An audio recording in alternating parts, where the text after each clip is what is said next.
ناظرین، جیسا کہ آپ جانتے ہیں کہ وزیر اعلیٰ خیبر پختونخوا علی امین گنڈا پور استعفیٰ دے چکے ہیں۔ ان کے استعفے کے بعد اسی تناظر میں بات کرنے کے لیے ہمارے ساتھ آج موجود ہیں سربراہ جمعیت علماء اسلام اور سینئر سیاستدان مولانا فضل الرحمان صاحب۔ ان سے بات کرتے ہیں۔ السلام علیکم مولانا صاحب۔ وعلیکم السلام ورحمۃ اللہ وبرکاتہ۔ علی ممتاز صاحب، میرا خیال ہے کہ آپ کی پوری ٹیم میں کوئی بھی خیبر پختونخوا کا دانشور یا صحافی موجود نہیں ہے۔ وہ کیوں مولانا؟ بھائی اگر کوئی ہوتا تو آپ ادھر پہلے مٹھائی تقسیم کرتے، کوئی خٹک رقص پیش کیا جاتا۔ میرا مطلب ہے کہ کوئی بھی خوشی نہیں منائی جا رہی، یہ کیا بات ہے؟ مولانا، ہم یہاں پر خوشی یا غمی منانے کے لیے نہیں بیٹھے ہوئے، ہم یہاں پر آپ سے گفتگو کے لیے موجود ہیں۔ اچھا، سکی گفتگو کر لی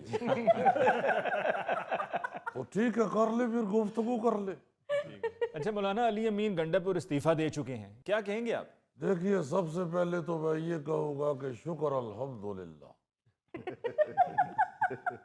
دوسری بات یہ ہے کہ علی صاحب، ہم نے تو پہلے ہی واشگاف الفاظ اور انداز میں کہہ دیا تھا کہ علی امین گنڈا پور ہم سے برداشت نہیں ہوتا، ہم اسے ایک دل بھی عہدے میں نہیں دیکھنا چاہتے۔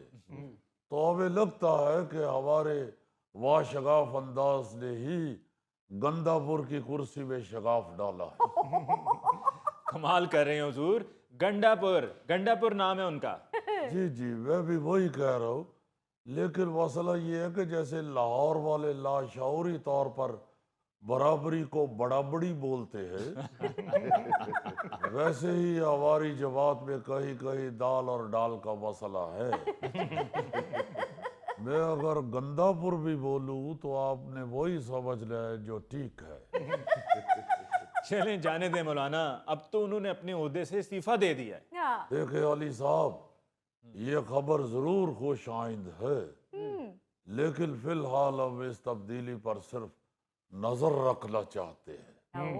تبصرے سے گریز اس لیے کریں گے کہ معلوم نہیں ہے کہ آنے والا شخص کہیں اس سے دو چار ہاتھ آگے ہی نہ ہو، اور وہی حساب نہ ہو جو کفن چور کے مرتے وقت ہوا تھا۔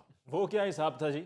وہ ایک کفن چور کا قضا کا وقت آ گیا نا، تو اس نے اپنے بچوں کو اکٹھا کیا اور ان سے کہا کہ میرے بچوں، کوئی ایسا کام کرنا کہ لوگ مجھے اچھے الفاظ میں یاد کریں۔ اللہ کو پیارا ہو گیا، فوت ہو گیا۔ اس کے مرنے کے بعد اس کے بچوں نے بڑی سوچ وچار کے بعد یہ فیصلہ کیا کہ میت کا کفن چوری کرنے کے ساتھ ساتھ میت کے گردے بھی نکال لیے جائیں۔ سو انہوں نے میت کے کفن چوری کے ساتھ ساتھ اس کے گردے بھی چوری کرنے شروع کر دیے۔ بس کچھ دیر بعد ہی گاؤں کے لوگ یہ کہنے پہ مجبور ہو گئے کہ یار ان سے اچھا تو ان کا باپ ہی تھا، کم از کم خالی کفن ہی چوری کرتا تھا، گردے تو نہیں نکالتا تھا۔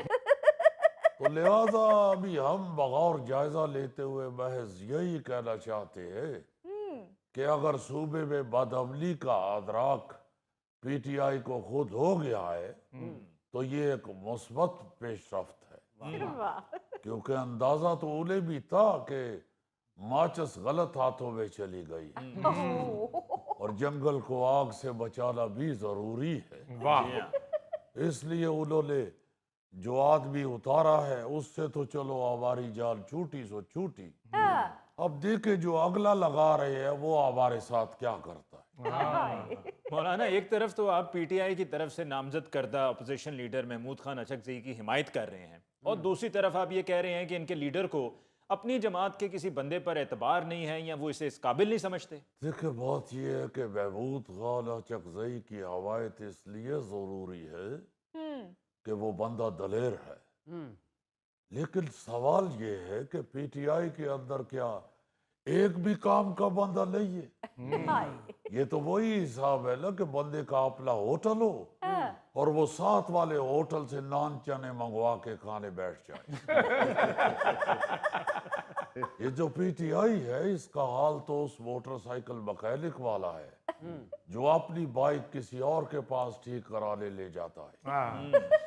پی ٹی آئی کا حال اس ڈاکٹر والا ہے جو اپنے علاج کے لیے کوئی اچھا ڈاکٹر ڈھونڈتا پھرتا ہے، بلکہ پی ٹی آئی کا حال اس کامیابی کا شارٹ کٹ بتانے والے لجوبی جیسا ہے جو خود فٹ پاتھ پہ بیٹھا ہوا دوسروں کو شارٹ کٹ بتا رہا ہوتا ہے۔ ایک اور مثال دے دیتا ہوں جو ہمارا تو تجربہ نہیں ہے لیکن کم از کم ہم مشاہدہ ضرور رکھتے ہیں۔ پی ٹی آئی کا حال اس نائی جیسا ہے جو اپنی شیو کسی دوسرے نائی سے کرواتا ہے، صرف یہ سوچ کر کہ میرے ہاتھوں ٹک بہت لگ جاتے۔ پی ٹی آئی کا حال اس ٹیچر جیسا ہے جو اپنے بچے کسی اور ٹیچر کے پاس پڑھنے کے لیے بھیجتا ہے، صرف اس خوف سے کہ میرا رزلٹ اچھا نہیں آتا۔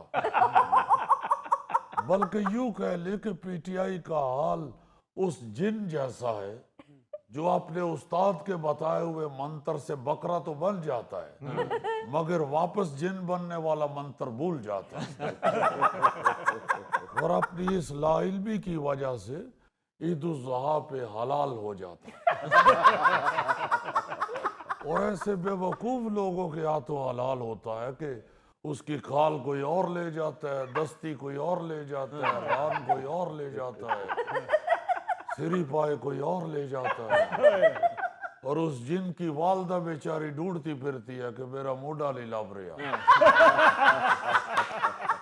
مولانا صاحب مہربانی بس کر دیں، ہمیں پتہ چل گیا پی ٹی آئی کا۔ سمجھ آ گئی ہے تو پھر کیوں ان کو ووٹ دیتے ہو؟ مولانا صاحب یہ کیا بات ہوئی؟ جس کا جس کو دل کرے گا وہ ووٹ دے گا۔ وہ اتنا سمجھانے کے بعد بھی اگر ان کا دل کر رہا ہے تو پھر ان کو کسی دل والے ڈاکٹر کو دکھائے۔ اچھا چلے مولانا یہ تو بتائیں کہ آپ کو پی ٹی آئی سے 26ویں آئینی ترمیم پہ بھی گلے شکوے ہیں؟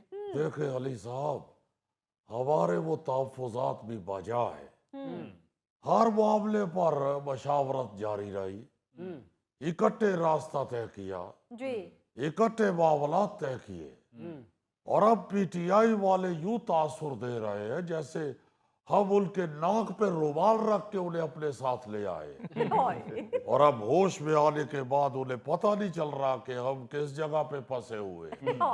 اچھا مولانا آپ کی وزیر اعظم صاحب سے ٹیلی فونکلی بات ہوئی اور پاکستان سعودی عرب کے دفاعی معاہدے پر تبادلہ خیال ہوا؟ جی ہاں، میاں صاحب تو ہمیں بریفنگ دینے کے ساتھ ساتھ آفر بھی دیتے رہے ہیں کہ مولانا صاحب اگر موبائل کا پیکج چاہیے تو اسی نمبر پہ لوڈ کروا دیتا ہوں۔ ہم نے کہا کہ فی الحال آپ دفاعی معاہدے پر بات کریں، اور یہ معاملہ خوش آئند ہے، اور سعودی عرب کے ساتھ تو آپ جانتے ہیں ہمارا دل دھڑکتا ہے، کسی بائی پاس کی ضرورت ہی نہیں رہتی، ہر طرح کی بلاکج سعودی عرب کا نام آتے ہی ختم ہو جاتی ہے۔ پر مولانا دوسری طرف ڈونلڈ ٹرمپ پہ آپ کو خاصا غصہ ہے۔ وہ اسی قابل ہے کیونکہ ٹرمپ پوری دنیا کے وسائل کا مالک بنا ہوا ہے، وہ جو آپ لاہور میں کہتے ہیں کہ ماما بنا ہوا ہے، حالانکہ وہ خود سب سے بڑا مسئلہ ہے۔ جتنے بھی مسائل آپ کو دنیا میں نظر آتے ہیں اس کی وجہ ہی ٹرمپ ہے۔ وہ دیکھیں اس کا بات کرنے کا طریقہ ٹھیک نہیں ہے، اس کے منہ سے ایسے الفاظ نکلتے ہیں جیسے کھانا کھاتے ہوئے زبان دانتوں کے نیچے آ جائے تو الفاظ نکلتے ہیں۔ پتہ نہیں کس طرح کا مداری گر سا آدمی ہے وہ۔ اتنے مسائل چل رہے ہیں پوری دنیا میں،